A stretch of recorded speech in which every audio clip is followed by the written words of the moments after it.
Hello, जय हिंद साथियों। मैं विवेश आपका अपने परिवार एग्जामपुर में हार्दिक दिल से स्वागत करता हूं। बेटा, क्या आप लोग जानते हैं कि भारतीय कृषि को मानसून का जुआ क्यों कहा जाता है? नहीं जानते तो आइए बेटा 2 मिनट के अंदर सीखेंगे और बहुत सारा कुछ सीख लेंगे। समझिएगा मेरे साथ, है ना। बेटा, आप जानते ही हैं कि भारतीय कृषि को मानसून का जुआ कहा जाता है ना। भारतीय कृषि को मानसून का जुआ कहते हैं। समझना बेटा मेरी बात को। और ऐसा कहा क्यों जाता है? क्योंकि आप जानते हैं, समझना बेटा मेरी बात को अच्छे से, है ना। क्योंकि अगर हम बात करें भारतीय कृषि की, समझना मेरी बात को बेटा, है ना। अगर हम बात करें भारतीय कृषि की, भारतीय कृषि, तो हम भारतीय कृषि को बेटा 2 पार्ट्स में डिवाइड कर सकते हैं, यानी कि 2 भागों में बांट सकते हैं। समझना बेटा अच्छे से, है ना। बहुत सारा कुछ सीख के जाएंगे बेटा। एक हमारा हो जाएगा मानसून पर,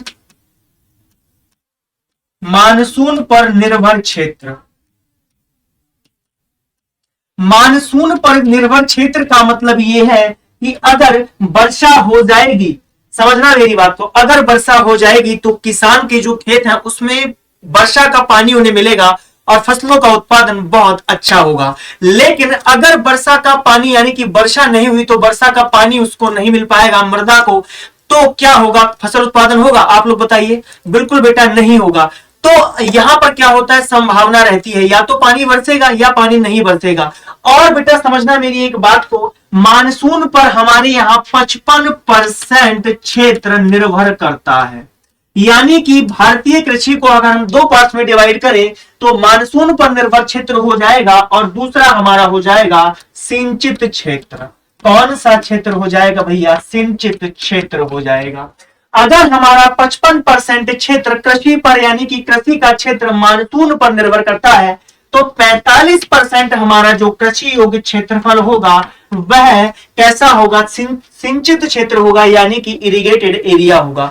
अब इरिगेटेड एरिया होने का मतलब ये नहीं कि यहां पर सिर्फ पानी पानी पानी है, लेकिन पानी नहीं है पर पानी की उपलब्धता वहां पर करवाई जा सकती है, वही सोर्सेस, यानी कि स्रोत के द्वारा पानी को यहां पर पहुंचाया जा सकता है। लेकिन 55% जो कृषि योग्य क्षेत्र है, 55% जो कृषि योग्य क्षेत्र है वह किस पर निर्भर करेगा? वह हमारा मानसून पर निर्भर करेगा। इसीलिए भारतीय कृषि को मानसून का जुआ कहा जाता है। समझिएगा बेटा एक बात और, देखिए जब हम मानसून की बात कर रहे हैं तो आपको यह भी याद रखना है कि मानसून एक कैसा शब्द है? मानसून एक अरबिक शब्द है। मानसून एक अरबिक शब्द है, ये भी आपको याद रखना है ना। और जब हम मानसून की बात करें तो आप जानते हैं भारत में दक्षिणी पश्चिमी मानसून आता है जो केरल से 1 जून, है ना, 1 जून जुलाई को मतलब क्या करता है? प्रवेश कर लेता है ना। अब जून होता है या जुलाई होता है, ये भी मुझे आप लोग बेटा कमेंट में मेंशन करेंगे, है ना। 1 जून को करेगा या 1 जुलाई को करेगा बेटा, ये भी क्वेश्चन आपसे पूछ लिया जाता है, तो आप इसको क्या करेंगे? कमेंट में मेंशन कर देंगे। चलिए बेटा बढ़ेंगे थोड़ा सा और आगे, समझिएगा मेरी बात को। अगर यहां पर हम बात कर रहे थे भारतीय कृषि की, तो भारतीय कृषि की जब हम बात करेंगे तो भारतीय किसान को भी देख लेते हैं ना। क्या करेंगे बेटा? भारतीय किसान को देख लेते हैं। समझना मेरी बात को, भारतीय किसान। बेटा अगर हम भारतीय किसान की बात करें तो भारतीय किसान को भी हम 2 पार्ट्स में, यानी कि 2 भागों में बांट सकते हैं। कौन कौन से भाग होंगे? समझना। हमारे पास क्या होगा? जो भी हमारे पास कृषि योग्य क्षेत्र है, जो भी हमारे फार्मर है, 2 तरह की फसलों को उगाते हैं। एक किसान जो धान्य फसलों, यानी कि अनाज वाली फसलों को उगाएगा, अनाज वाली फसलों को उगाता है, यानी कि धान्य फसलें उगाता है। बेटा अनाज वाली फसलों को ही हम क्या बोलते हैं? धान्य फसल के नाम से जानते हैं, या उसी को हम धान्य फसल बोलते हैं। उसके बाद में बेटा दूसरा जो किसान है वो क्या करेगा? वाणिज्यिक फसलों को उगाएगा। कौन सी फसलों को उगाएगा? वाणिज्यिक फसलों को उगाता है। वाणिज्यिक फसलों का क्या करेगा? उत्पादन करेगा।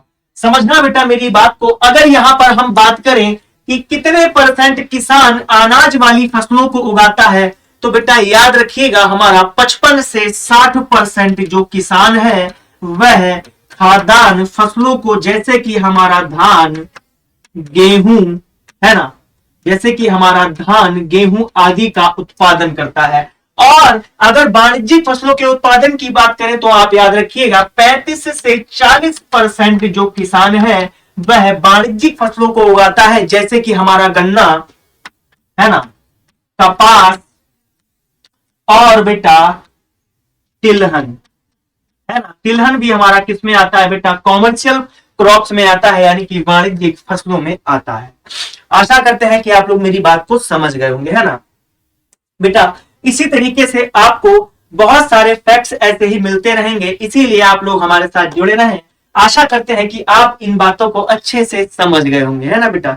ऐसे ही तथ्यों को जानने के लिए हमारे चैनल को लाइक करें, शेयर करें और सब्सक्राइब करें। जय हिंद।